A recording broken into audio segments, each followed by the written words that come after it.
그 외에 광고가 있습니다. 예배 말씀 듣기 전에 제가 여러분께 광고로서 드릴 이야기가 있습니다.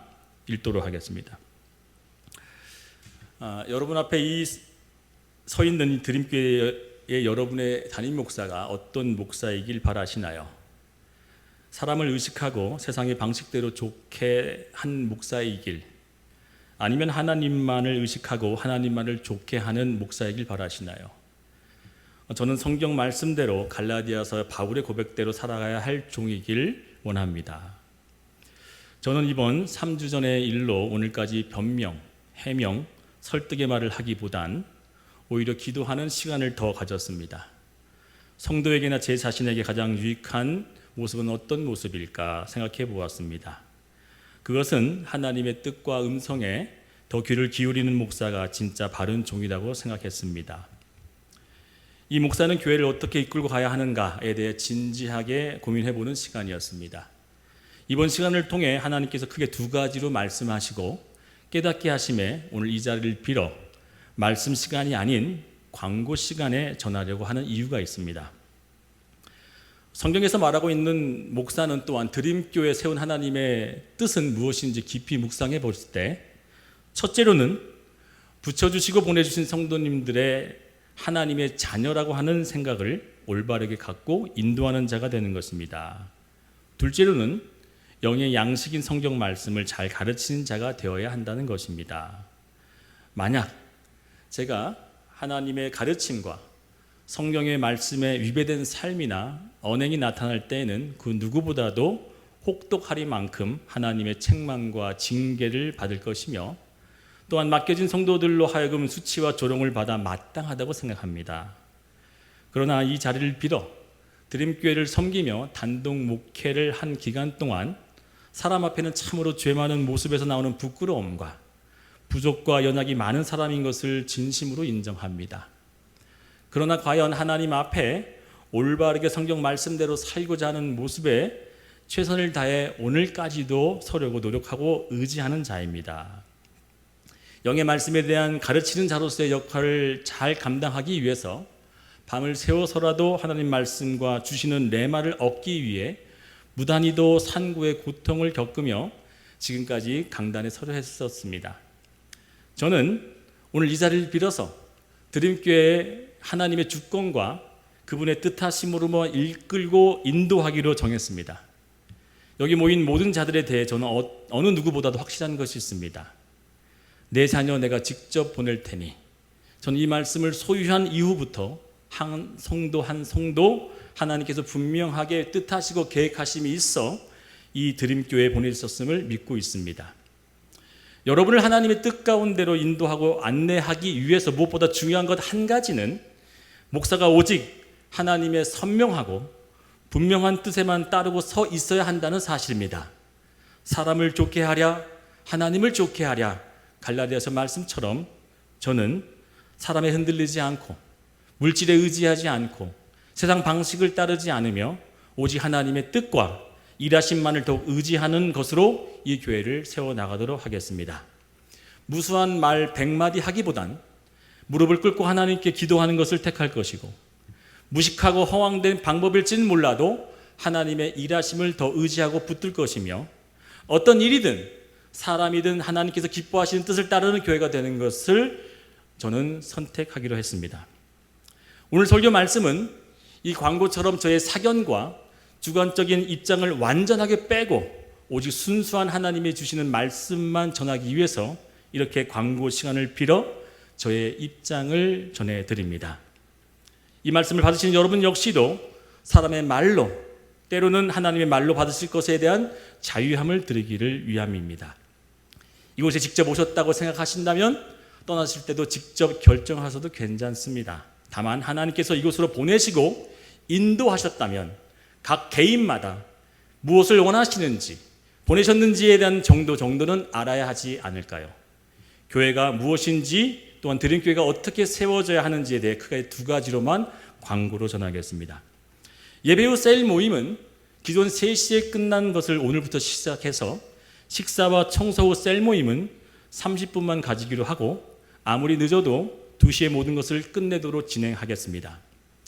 부득이한 사정으로 예배만 드리시고 가실 분은 예배 후 담임 목사와 일주일에 한 번 만나는 그 만남 속에 인사와 기도를 받고 가시면 좋겠습니다. 그 외에 특별한 일이 없으시면 교제를 나누고 성경의 가르침대로 성경에서 이야기하고 있는 교회의 모습처럼 인사를 나누고 셀 모임까지 참석해 주셨으면 감사드리겠습니다. 청소구역은 다시 정하기로 했습니다. 장년이 각 구역의 장이 되어 아이들이 함께 하는 거로 하겠습니다. 부득이하게 청소를 하지 못하고 가야 할 때 작년의 장과 팀원이 얘기가 되어 서로 양해와 부탁을 구하는 방향으로 했으면 좋겠습니다. 기존에는 말없이 가버리는 경우가 있었는데 남아서 그 일을 하고 가신 분의 청소구역까지 담당하는 학생들이나 어른들이 많은 상처를 받고 있습니다. 내 감정도 중요하지만 남아 계신 분들의 감정도 조금이라도 생각해 주신다면 그것이 하나님의 마음 아닐까 싶습니다. 오늘 이렇게 드렸던 말씀에 시작하기 전 광고로 전한 이 목사의 심경과 교회를 향한 하나님의 뜻을 전하게 되어짐을 여러분께 깊이 진실된 마음으로 드리는 바입니다. 네, 여기까지 광고가 끝났습니다. 자, 말씀은 순수하게 제 사견을 완전히 뺀 후에 하나님 말씀만을 전할 수 있도록 하도록 하겠습니다. 광고로 선택한 이유가 있습니다. 그 이유는 저의 생각 또한 기도하면서 하나님께서 저에게 주셨던 마음을 잘 다듬어서 글로 올렸습니다. 오늘 함께 나눌 말씀 사무엘상 22장 1절 2절인데 말씀 나누기 전에 다 같이 우리 한 목소리로 우리 교회 많이 하고 있는 하나님의 선포, 하나님의 믿음의 고백을 했으면 좋겠습니다. 시작. 하나님은 선하십니다. 나는 선하신 하나님께서 주시는 모든 것들이 선함을 믿습니다. 지금 이 시간 말씀과 찬양과 기도 가운데 성령님의 임재를 사모합니다. 나는 변화를 기대하며 변화될 것이며 변화됨으로 세상에서 승리할 것입니다. 예수님의 이름으로 기도드립니다. 아멘. 오늘 전 여러분과 함께 사무엘상 22장 1절 2절까지 함께 말씀을 보도록 하겠습니다. 다 같이 우리 큰 소리로 읽습니다. 시작. 그러므로 다윗이 그곳을 떠나 아둘람 굴로 도망하매 그의 형제와 아버지의 온 집이 듣고 그리로 내려가서 그에게 이르렀고 환난당한 모든 자와 빚진 모든 자와 마음이 원통한 자가 다 그에게로 모였고 그는 그들의 우두머리가 되었는데 그와 함께 한 자가 400명가량이었더라. 아멘. 제목이 좀 길죠. 그러나 마지막 이코르라고 되어 있는 것만 읽어볼게요. 마지막 네 글자 시작. 측은지심. 네, 측은지심이라고 하는 제목. 그 앞에 영어로는 come, 그 다음에 passion이라고 하는 두 단어가 원래는 옛날에 그 고어로는요 com까지가 come이었어요. 오다, 함께하다. 근데 이제 영국식 표기로 하기 위해서 이 하나 더 붙였는데 원래 come이란 단어와 passion이라고 하는 단어가 붙어서 측은지심이라고 하는 연민, 동정심이라고 하는 단어가 됩니다. 원래 passion이라고 하는 단어는요 고통이에요. 아픔이에요. 순환이에요. 그래서 Passion of the Christ 보셨죠? 예수님의 순환이라고 하는 영화에도 패션, 그 순환과 고통의 모습을 통해서 예수님이 겪는 그 모습들. 이제 하나님의 말씀을 하나님 말씀대로만 전하겠습니다.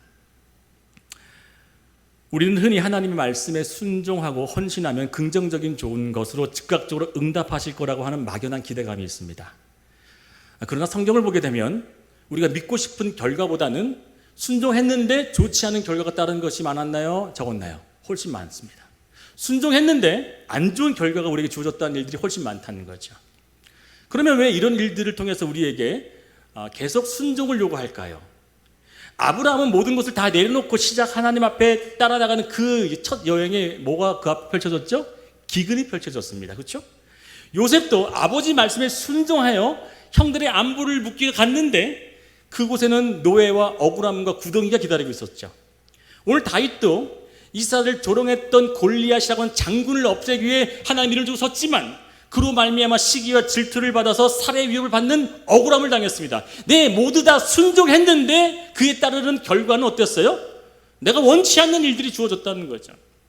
여러분, 성경에서 우리에게 요구하고 제시하는 순종함으로 말미암아 내가 막연히 기다리는 어떤 축복, 어떠한 은혜가 기다리는 것보다 더 많은 일어난 일들은 우리가 원치 않은 일들이 다가온다는 사실이에요. 여러분, 우리 인간은요 늘 불완전해서 잘 가다가도 갑자기 내 감정의 밸런스가 깨져버립니다. 내 감정의 기복이 업사이드 다운 되죠. 확 무너져 버릴 때가 있어요. 인간 관계만 해도 어제만 해도 정말 생명을 나눌 만한 사이였다가 갑자기 온수지간보다 더 못한 관계가 돼버립니다. 재정적인 부분도 어떻습니까? 언제는 정말 충만히 잘 살 수 있을 만한 여유가 있었지만 갑자기 하루만 치면 어떻게 돼요? 궁핍함에 이르러서 내가 정말 전전긍긍하는 상황이 올 때가 있어요.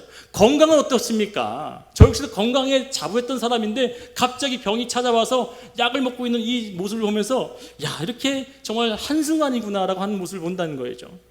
여러분, 그렇다면 하나님 앞에, 사람 앞에, 환경 앞에 내가 성실하고 열심을 다하면 그 불성실함에 대한 징계를 받는다고 하는 그 세상적인 법칙을 따라서 우리에게 똑같이 신앙을 적용한다면 그것이 맞지 않는다고 하는 것을 증명해 볼 거예요. 왜냐하면 하나님의 일이라고 하는 것은 우리가 성실하거나 불성실하거나 하나님은 늘 우리에게 자비로우시고 은혜로우심을 믿으시길 축원드리겠습니다.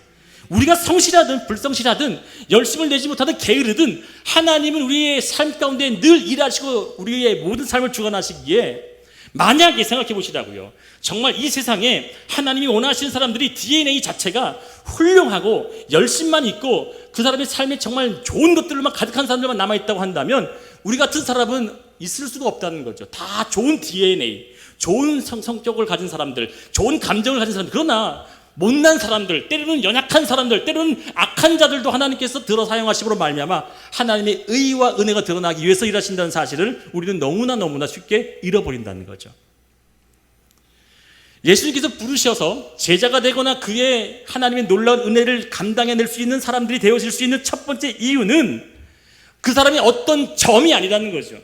그 사람이 어떤 것이 아니라는 거죠. 그 사람이 어떤 부분이 아니라 하나님의 행하심과 하나님의 붙드심 때문에 된다는 사실을 여러분 아셔야 되는데, 우리는 마치 다윗이 훌륭했기 때문에, 아브라함이 순종했기 때문에라고 하는 어떤 결과론적을 발생시킬 수 있을 만한 과정과 동기를 자꾸만 부여시키려고 합니다. 그러나 우리가 예상하고 계획하고 잘 준비한다 할지라도 하나님께서 우리 삶 가운데 붙들고 있는 이 손길을 탁 하고 놔버리는 순간 사실 우리는 아무 존재가 되지 않는 다시 흙과 같은, 제가 말씀드렸죠, 아담아, 그것은 뭐예요? 쓰레기, 무익한 존재가 되어버린다는 거죠. 가족들조차 다윗을 어떻게 불렀다 그랬죠? 하카톤, 쓸모없는 자녀였어요. 무익한 자녀. 그 자녀는 오늘 이곳에서 기름 부을 받을 만한 그런 축에도 못 끼는 자녀입니다라고 하는 사람들조차도 인정하지 않은 사람이었는데 하나님은 그를 붙드셨기에 그가 위대해진 사람으로 서 나갔음을 믿습니다. 어떤 점이 아니죠. 어떠한 모습, 어떠한 부분 아니라는 겁니다.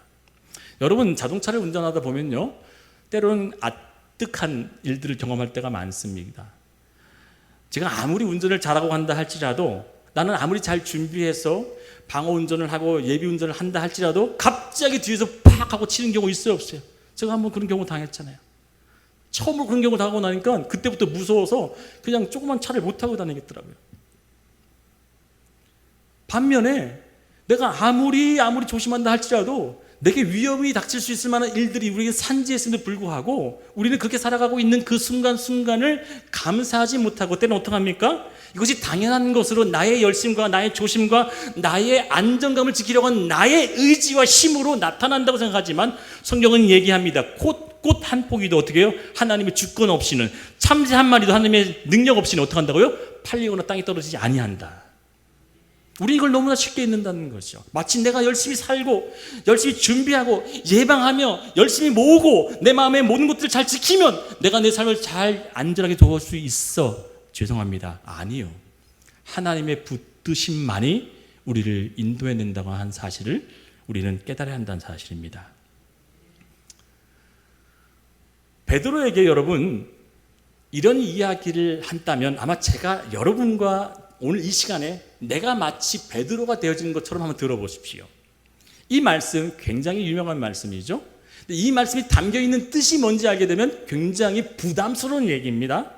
아니, 부담스러운 것이 아니라 그 얘기 안 들었으면 좋겠다라고 할 만큼 내 귀를 막고 싶은 이야기입니다. 왜냐하면 하나님께서 제시한 말씀은 나는 듣고 싶지 않지만 선포되어지면, 오늘도 이 자리에 저는 하나님의 말씀을 선포하고 있는데, 하나님의 음성이 여러분께 들려지고 있는데, 누구는 듣고 싶지 않아 귀를 막을 사람도 있고, 누구는 그 말씀을 들어 하나님께서 무슨 뜻인지 알고자 하는 마음을 여는 사람이 있을 것입니다. 근데 오늘 베드로는 이 말씀을 듣는 그 타이밍이 언제냐면, 완전히 낭망하여 실패하여 주저앉고 있는 그 상태에 예수께서 그에게 찾아가서 하셨던 말씀이었어요.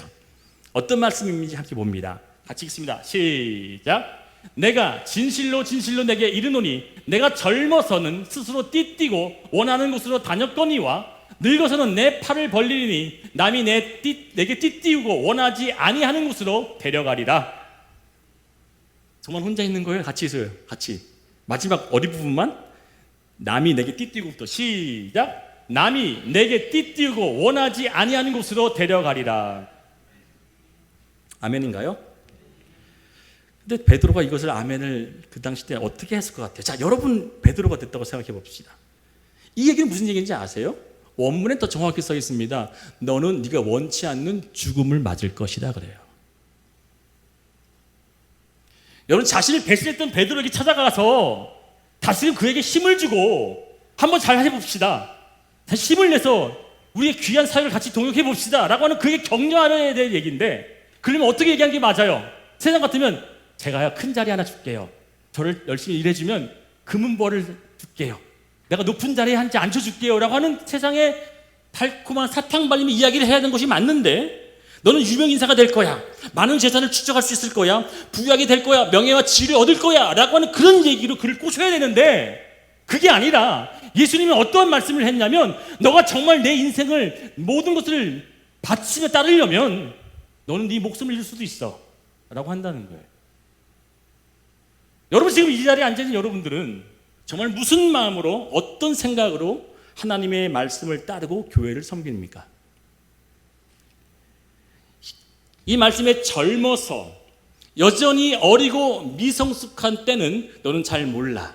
왜? 그때는 네가 원하는 것만 할 거야. 네가 바라는 것만 원할 거야. 그러나 내가 많이 성숙한 하나님의 자녀가 되어지는 그 타이밍엔, 이 늙어서라고 하는 단어가 반대 단어거든요. 완전히 성숙하여서 모든 것을 꿰뚫어 보여지고 모든 것을 하나님의 뜻으로 맡겨지는 내 성품과 마음과 중심이 되어지게 되면, 그때 어떻게 되느냐?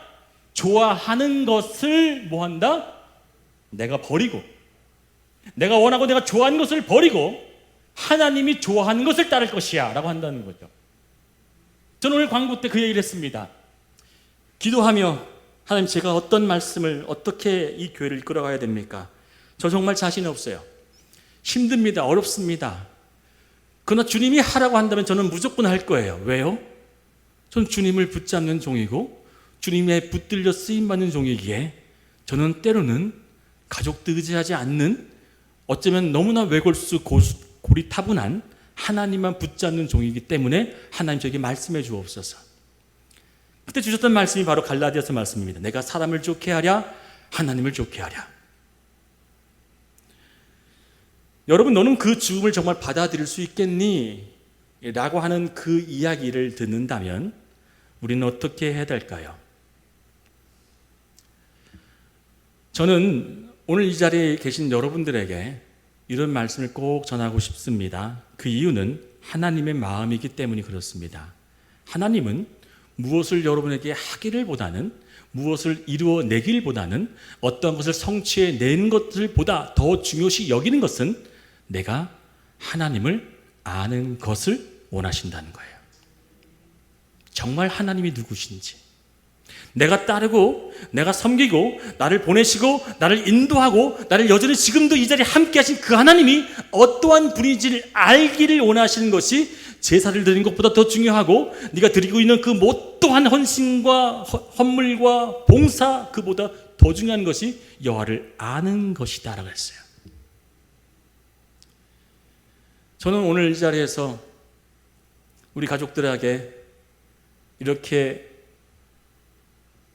유언하고 싶습니다. 그래서 큰 고모님이 갑자기 오셨는데, 저는 되도록이면 묘비를 써주면 좋지만 국가에서 만일 묘비를 요즘에 못하게 하죠. 그죠? 국가에서 그냥 다 화장하게 하잖아요. 만약 안 된다 그래도 꼭 제 묘비 아니면 그 뭐라 그러죠? 납골당 납골함에다가 꼭 이렇게 써줬으면 좋겠습니다. 조 목사가 뭘 했다, 뭘 이뤘다라고 하는 이야기보다도 이렇게 글을 꼭 사모님이 이제 저를, 우리 자녀가 나를 또 할 수 있겠지. 승민아, 잘 들어. 아빠 묘비에다 이걸 써줘야 돼. 꼭 기억해. 하나님의 사랑으로 용서함 받아 영원한 안식으로 인도받은 자. 알았지? 무슨 얘기인지 아시죠? 내가 무엇을 했고 무엇을 이루어냈고가 아닌 하나님의 사랑으로 용서함 받아 영원한 안식으로 인도함 받은 자. 저는 이것이면 족하다고 생각이 듭니다. 오늘 본문을 이제 들어가도록 하겠습니다. 오늘 본문 내용이 과연 무슨 내용일까? 하나님이 이 본문을 저에게 왜 묵상하게 하셨을까? 저도 참 놀랐습니다. 이 말씀에서 선포하고 있는 말씀이 무엇인가? 여러분, 아둘람 굴이라고 하는 굴 이름이, 아둘람이라고 하는 굴 이름이 어떤 이름인지 아세요? 참 신기합니다. 어떤 뜻일 것 같아요? 무익한, 쓸모없는, 가치 없는 이라는 뜻이에요. 연관지어서 얘기하려고 하는 게 아니라 이렇게 뜻이 하나로 되어진 거 보고 깜짝 놀랐어요. 아둘람 굴이라고 하는 곳에 지금 어떤 사람들이 모였다 그랬죠? 아까 봤더니 다 쓸모없는 사람들, 사회로부터 배척받고 재정이 파산나해지게 되고 원통함이 있는 사람들이 모였대요. 크게 세 가지만 기록되어 있지만 그 뒤에 아골람 굴 시작을 하여서 그 뒤에 모여지는 사람들이 계속 모여진 사람이 어떤 사람들이냐면 미움을 받고 세상으로부터 버림받고 살해의 위협을 받던 사람들이 하나 둘씩 모여서 뭘 이루었다는 것이죠? 교회가 이루어지더라는 거예요. 이 아둘람 교회에서 유리방황하며 인생의 쓴맛 단맛을 다 본 후에 마지막, 나는 이제 하나님밖에 없어요, 하나님이 날 구원해주지 않으면 저는 내 인생은 실패할 것 같아요 라고 하는 마지막 그 단추를 끼기 위해서 모였던 사람들이 아둘람이라고 하는 굴에 들어갔는데, 그 들에 들어가서 모였던 자들의 공통적인 모습이 다 뭐예요? 영적으로 응급조치가 필요한 사람들, 하나님의 그 손이 지금 붙잡고 인도하지 않으면 죽을 사람들만 모였다는 거죠. 저는 저기 우리 사무실 앞, 제 방 앞에 유리문으로 된 저 유리문 앞에 우스갯소리도 그랬죠. 우리 아이들한테는 SER 붙이고 싶다고. SER 혹시 기억나나요? 제가 그렇게 붙이려고 했었던 이유가 무엇인지. 영어로 하게 되면 Spiritual Emergency Room, ER이 응급실이잖아요. 저를 포함해서 저는 여러분만 해당되고 하는 게, 저는 더더욱 제가 늘 얘기했죠. 진심입니다. 더더욱 목사라도 시켜서 하나님 앞에 붙들려 있어야 사람답게 살 것 같아서 저를 목사시켰다고 저는 생각하고 있고요. 그런 자격을 전 스스로 인정해요. 그러면 우리들은, 이곳에 모인 하나님의 사람들은 얼마나 영적인 그 이머전시, 응급상이 필요한지에 대한 부분을 명확히 알기 위해서는 교회가 어떻게 시작되어졌는지를 보게 되면 알게 되더라는 거죠. 교회가 어떻게 시작되어졌느냐? 하나님께서 이스라엘 백성들을 애굽에서 탈출해 내어줬던 그 목적도 사실은 교회를 이루기 위해서 그들을 탈출해낸 건데, 그들의 불평과 원망과 힘듦 때문에 이끈 것이 아니라 그들이 병들고 힘들고 죽어가고 있는 그 영혼 때문에 교회로 인도했다는 사실이에요. 또한 사도행전에 교회를 만들기 위해서, 교회를 태초에 세우기 위해서 하나님께서 예수 그리스도 살아가신 그 후에 그의 교회가 나타날 때도 어떠한 자들로 모이게 되었을까? 핍박받고 사회로부터 소외받고 죽음의 위협을 당했던 사람들이 모였다는 거 아십니까? 여러분, 교회라는 곳이 그런 곳이거든요. 교회가 어떤 곳인지 모르니까 우리는 자꾸만 세상의 기준, 사람의 기준으로 교회를 보게 되어지는 것을 볼 때마다 너무나 안타깝습니다. 다윗이 왜 아굴람 굴로 갔는지에 대해서 이야기를 하겠습니다. 다윗이 왜 아굴람 굴로 갔을까? 그 굴에 간 이유를 설명하게 되어지면 여러분들이 이해가 굉장히 빠르게 될 것입니다. 자, 사무엘상 22장 1절, 왜 그가 아둘람 굴로 갔는지 분명히 성경이 얘기합니다. 그곳을 떠나 어딜 떠났을까요? 과연 이 다윗이 아둘람 굴 가기 전에 어디에 있었기 때문에 그곳을 떠났다고 얘기했을까요? 그 행적을 따라보면 다윗이 떠난 그 지역이 어디며 어떤 상황인지 알게 되면 아둘람이 무엇인지 알게 됩니다. 다윗은 어디를 갔냐면 21장을 보게 되어지면 그는 자신의 목숨 하나 살리려고, 잘 들으세요, 자신의 생명 하나 살리려고요, 자그마치 9년을 피하다가, 여러분 다윗이 몇 년 동안 도망자 시세였죠? 10년입니다. 근데 9년 차에 견디다 못해 그 사울의 위협 속에 자기가 늘 노출되고 힘들어하는 그 원망함 때문에 그 목숨을 살리고자 어디로 갔냐면 아기스라고 하는 가드, 바로 블레셋 왕 아기스를 찾아갑니다. 그가 어디였어요? 적군이었어요. 원수 적군이었고 성경의 이야기는 마귀 사탄이었는데 불구하고 그는 지금 당하고 있는 하나님께서 붙여줬다고 성경에 기록되어 있었죠. 지난주에 우리 기억하시죠? 악신의 영을 누가 붙였다고 그랬어요? 하나님이 붙여서. 할렐루야. 하나님께서 그 사울 왕을 옆에다 딱 붙여놨어. 다윗을 괴롭히려고. 왜? 연단시키고 그를 강한 자로 쓰기 위해서. 근데 그 다윗은 견디다 못해 힘들다고, 그 목숨 하나 부지하자고 10년 기간 동안 9년째 되어진 그 타이밍에 갑자기 마음이 확 돌변해서 적국이었던 블레셋으로 찾아갑니다. 그리고서 침을 질질 흘리면서 옷은 넝거듯이 입고 문을 박박박 긁으면서 무슨 척을 했다고 그랬어요? 성경에 미친 광인처럼 행동했다. 왜요? 그가 이미 블레셋에서도 자기네 왕의 바로 밑에 있던 장수였던 골리앗을 때려잡은 사람이 있기 때문에 위협인물이었단 말이에요. 그런데 이 사람이 자신의 목숨을 구하려면은, 그 적군에 들어가려면 위장해야 되는 거예요. 변장해야 되는 거예요. 어쩔 수 없이 미친 자처럼 취급받기 좋게 침을 질질 흘리며 옷은 풀어 헤치면서 문을 박박 긁고 있는 모습을 보면서 아기스 왕이 얘기합니다. 우리나라에 미친 자가 적어서 또다시 외국에서 미친 자를 수입해 왔느냐? 썩 물러가게 해라. 어떻게 됐어요? 자기 목숨 살리고자 찾아갔던 그 블레셋에서 어떻게 됩니까? 쫓겨납니다. 이 다윗은 무슨 생각으로 블레셋을 갔을까요? 이 다윗은 어떤 마음으로 하나님이 원치 않는 곳 적국으로 들어갔을까요?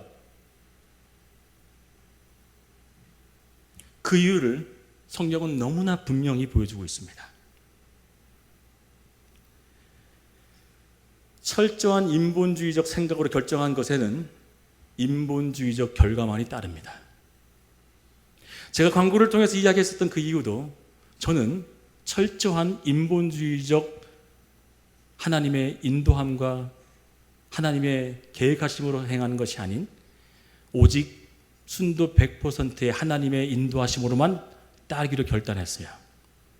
이 다윗이 지금 인본주의적 생각, 그저 자기 목숨 하나 살리고자 1년만 더 버티면 될 텐데 1년을 못 버티고 다시 찾아갔던 그 적군의 속에서 오히려 쫓겨나서 어쩔 수 없이 그곳을 떠나간 곳이 어디라고요?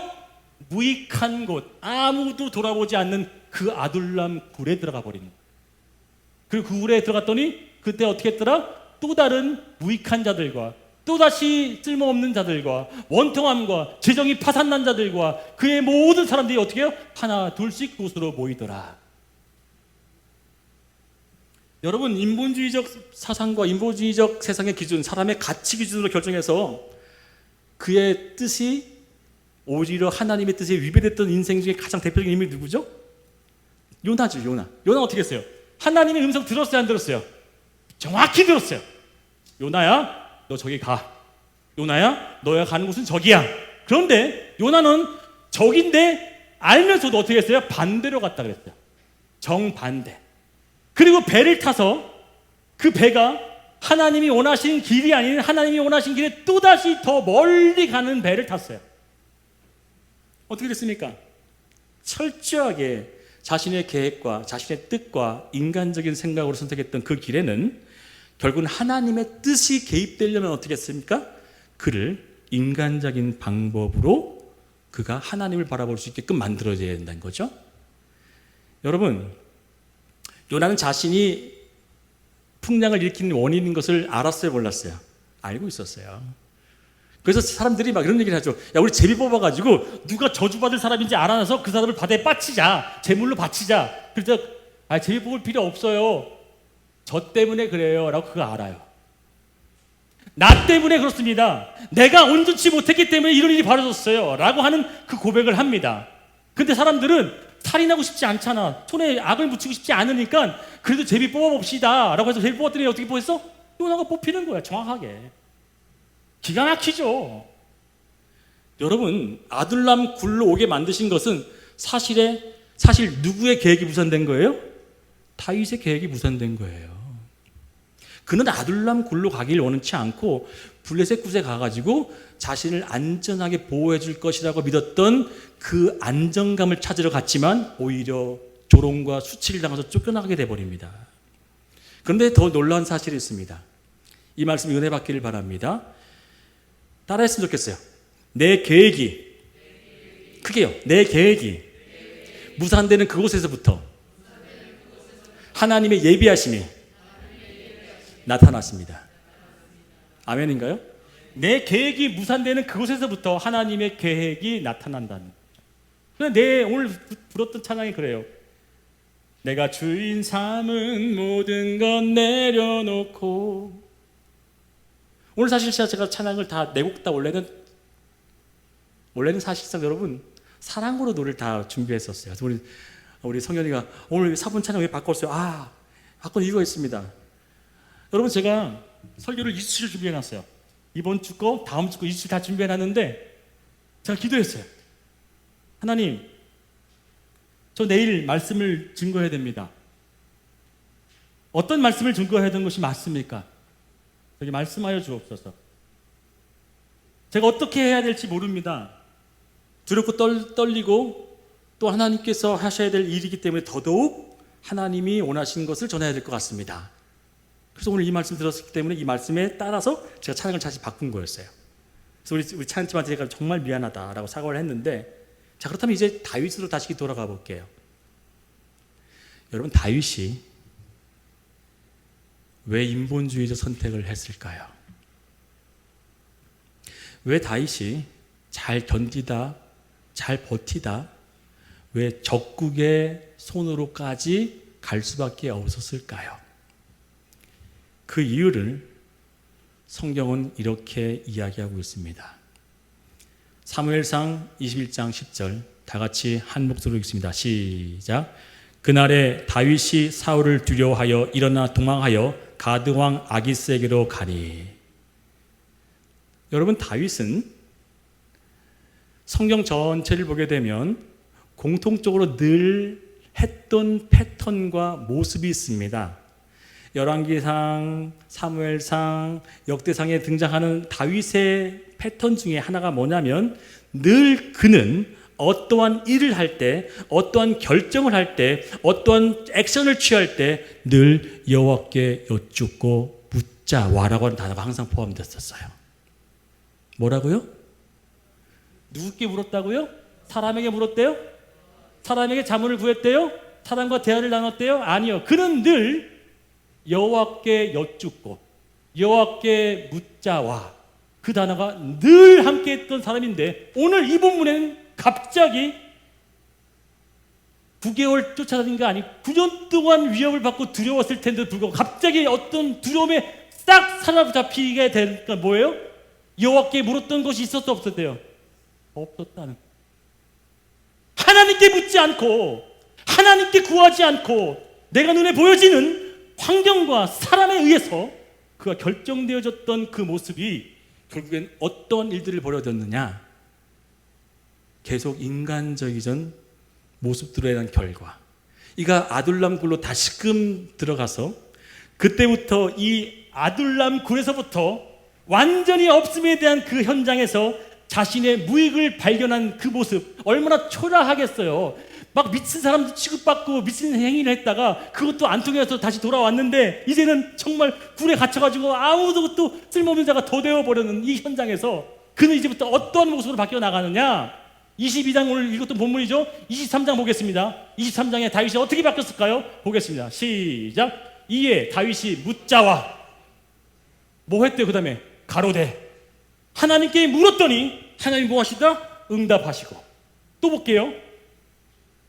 시작. 다윗이 여호와께 다시 묻자온대 여호와께서 뭐하다? 대답하다.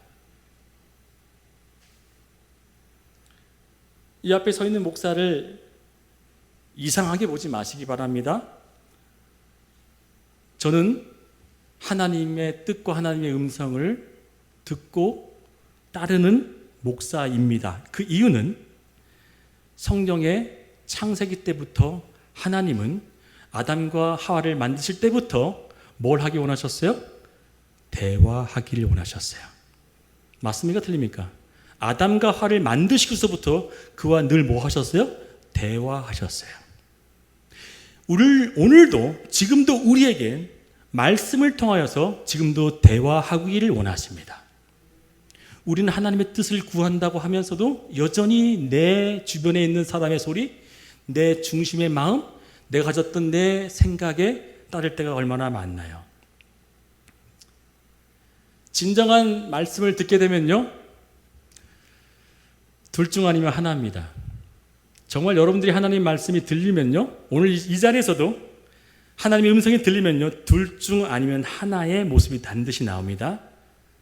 첫 번째 모습은 가슴이 찔려서 회개하거나 돌이켜 하나님을 바라보는 자가 되어지든지, 아니면 똑같이 가슴이 찔렸는데 돌을 들어 주의 말씀을 전하는 자에게 던지는 것이었죠.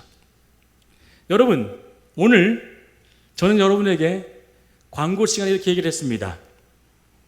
저는 하나님을 따르기로 결정했습니다 라고 얘기했습니다. 네, 저는 하나님만 붙잡겠습니다. 저는 하나님의 음성만 듣고 이 교회를 치리해 나가겠습니다.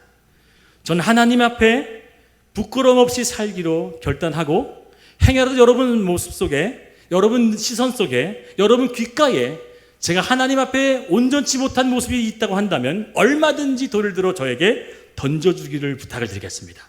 그러나 행여라도 혹여라도 인간의 모습, 저와 여러분과 똑같이 인간전에 부족이 보인다고 한다면 저를 측은지심으로 봐주시기를 부탁을 드리겠습니다. 왜요? 우리는 다 격노하고 원망하고 원통한 자들이 함께 모여져서 어떤 자가 됐다고요? 측은지심의 마음을 가진 자들이 모여있는 곳이기 때문에 그렇습니다. 사랑하는 여러분, 저는 더 이상 슬프지 않습니다. 저는 더 이상 아파하지 않습니다. 왜요? 사람 때문에 아파했던 감정은 하나님을 놓쳤기 때문에 아팠었고, 사람 때문에 섭섭했던 마음도 하나님을 신뢰하지 못했기 때문에 아팠던 것을 발견했습니다. 여러분들 역시도 정말 교회라는 곳은 함께 모이고, 또한 함께 한 그 사람들이 다 어떠한 자들이었다고요? 격노하고 원통하고 원망하고 절망했던 사람들이 함께 모여졌더니 서로가 다 뭘 보는 거예요? 그들의 아픔, 그들의 연약을 보면서 측은지심을 가진 것이 교회인 줄 믿습니다. 오늘 아둘람 교회에 모였던 그 모든 사람들은 다 이런 사람들만 모여서 그들이 하나님의 귀한 일들을 감당해내는 교회로 쓰임받아졌더니, 나중에 그렇게 못났던 사람들을 어떻게 세우시더라? 하나님의 장군들로 세우시는 일들로 나타나더라. 다시 한번 2절을 읽겠습니다. 저와 여러분은 어떠한 자들이라고요?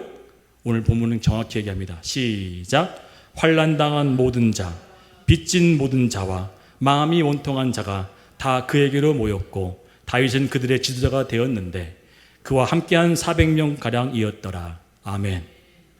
말씀을 마치겠습니다. 왜 이런 자들이 함께하는 걸까요? 고통을 함께하면 그 고통 속엔 사랑이 싹틉니다.